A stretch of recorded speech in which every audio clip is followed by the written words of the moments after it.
when I was about 7. I went to a movie. One of the newsreels they ran was about the Patterson-Gimlin film.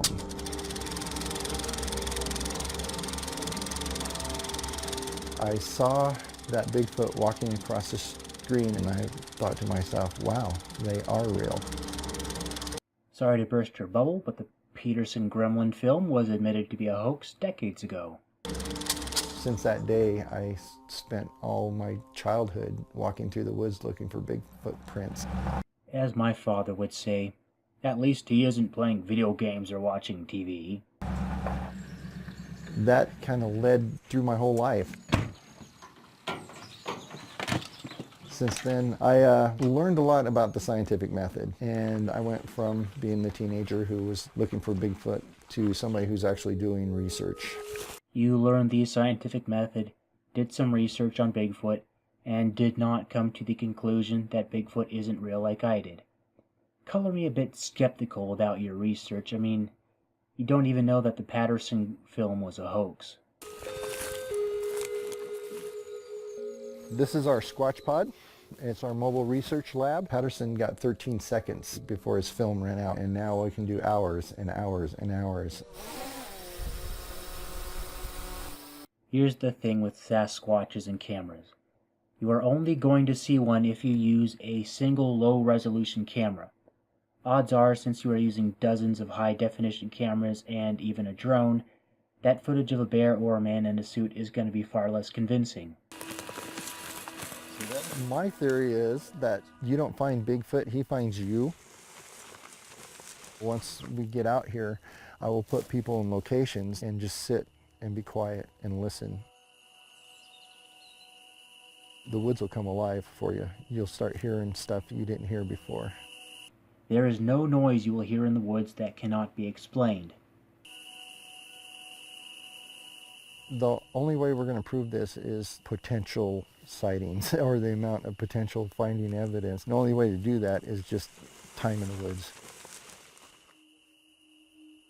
There was one famous film filmed here in the Blue Mountains, and it's called the Freeman film.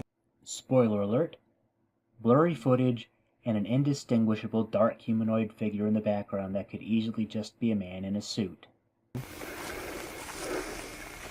It was filmed by Paul Freeman. He was actually a Forest Service worker. Yeah, it looked like they'd been here. We found some footprints and he was following those. Oh, there he goes. That went into the annals of Bigfoot history, that video there. And that's one of the reasons I enjoy searching in this area, because there is proof and evidence in history here. I forget whether I covered the Freeman film in another video or not, but just take my word for it. Freeman's reaction to seeing not just one but several other unseen Bigfoot was rather calm for a man encountering 7 to 8 foot monsters alone in the woods. Yeah, look at that. I hear the brush popping and stuff.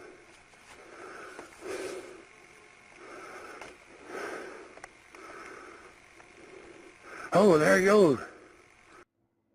And Bigfoot prints are usually either hoaxes or in some other cases just overlapping bear tracks.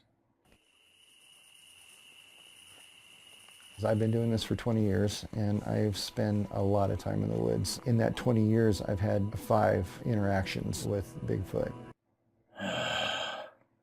Imagine my shock. Someone goes looking for Bigfoot for several decades and encounters Bigfoot, not just once but multiple times. Now, I might take his claim just a little bit more seriously, but they failed to provide any such evidence of these encounters in this 3.5 minute long tourist video.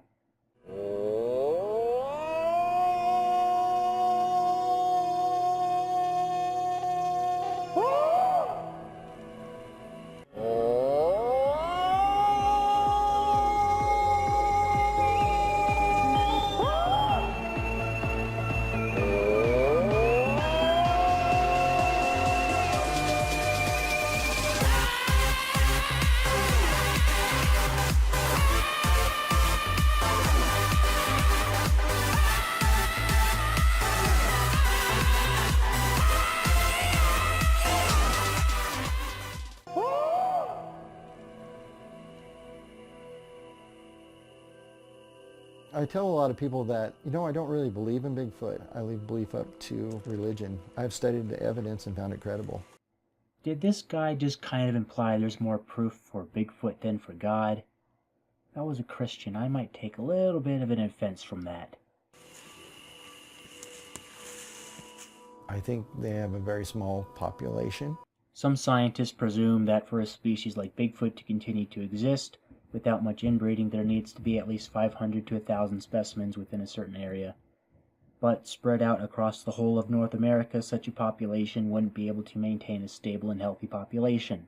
They're very discreet about being seen by humans. Well, I'm not sure if it's a gorilla or a hominid. It could be a relic hominid. So it could be just like us. It could be smarter than us. Well, considering that there are some gorillas that possess higher IQs than that of the average human, it's not too far-fetched to believe that Bigfoot may be smarter than most rural Americans, meaning that perhaps Bigfoot does possess spacefaring technology and teleportation powers. Alright, so obviously I'm being sarcastic, but believe it or not, there are people out there who hold that belief. But that is a video for another time. Assuming I have time. Be sure to like and subscribe.